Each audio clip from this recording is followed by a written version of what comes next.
We live in an economy that actively fractures our minds. From the moment we wake up, our attention is pulled in a dozen directions by glowing screens, endless notifications, and the constant barrage of digital noise. Take a young boy named Kabir. He possesses a trait that most people spend their entire lives chasing: raw, natural intelligence. But his high-level processing power is misfiring. His attention jumps wildly from thought to thought, like a restless bird unable to land. Whenever he sits down to read or tackle important work, the mere sound of a phone vibrating or friends talking outside derails his progress. High-performance engines require a steering wheel to be useful. Without directional focus, an unguided mind reliably drifts toward failure. To address this defect, Kabir's lather brings him to an old teacher named Guruji. They meet in a serene garden, far removed from the chaotic noise of Kabir's daily life. Guruji hands the boy a physical test.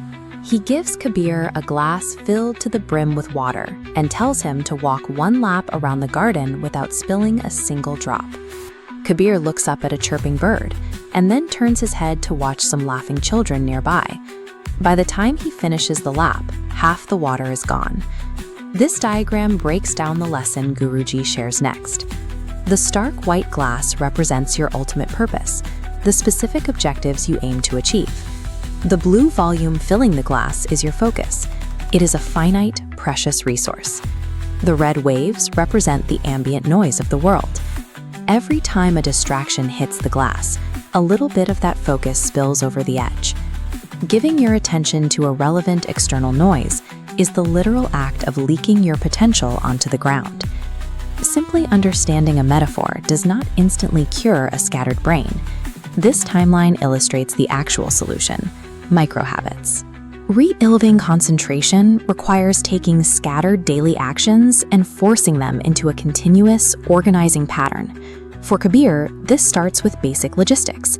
He begins waking up at the exact same minute every day and enforces physical distance between himself and his phone. He treats his morning meditation practice as mechanical reps in a mental gym to build calmness. The initial friction is intense. His brain continues to wander, and it takes exhausting, deliberate effort to pull his attention back to the task in front of him. As days turn into weeks, those microhabits compound. Kabir's memory improves, and his academic grades steadily climb. Mental discipline is a mechanical skill forged through relentless, repetitive correction. 1 year later, Kabir enters a national academic competition. He steps into a massive examination hall filled with hundreds of students under harsh, clinical lighting. The environment is designed to break concentration.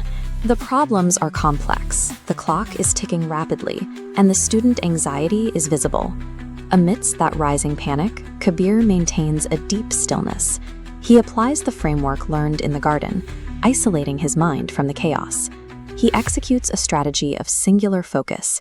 He tackles one isolated question at a time, ignoring the countdown clock and the frantic energy of his competitors.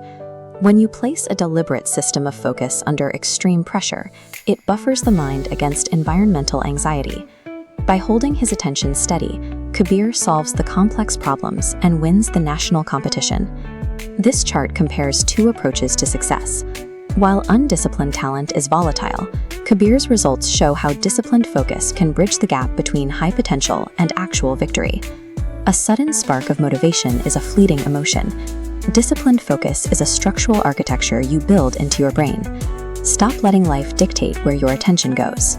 Begin your own mental training today. The next chapter of your success begins the moment you take ownership of your attention.